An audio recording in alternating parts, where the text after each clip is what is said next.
สบายดีมื้อนี้สิพาพี่น้องมาเที่ยวเมืองหลวงพระบางหม้องนี้ก็สิคือวัดเสียงทองวัดเสียงทองเป็นวัดที่เก่าแก่ของเมืองหลวงพระบางตรงนี้ก็สิมีพระพุทธรูปแล้วก็จะมีต้นโพอยู่หลัง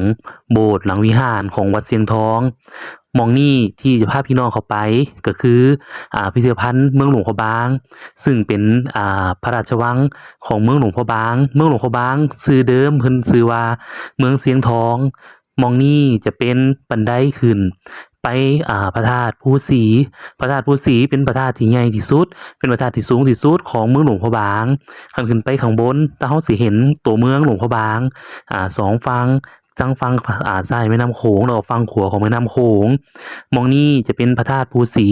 เป็นจุดไฮไลท์แล้วก็เป็นแลนด์มาร์คที่สำคัญของเมืองหลวงพระบางคันผู้ใดไปเมืองหลวงพระบางต้องไปเที่ยวในส่วนของพระธาตุภูสีข้างบนนี่สูงมาดาราทราเวลใส่ใจทุกการเดินทางสนใจติดต่อ 02-149-1499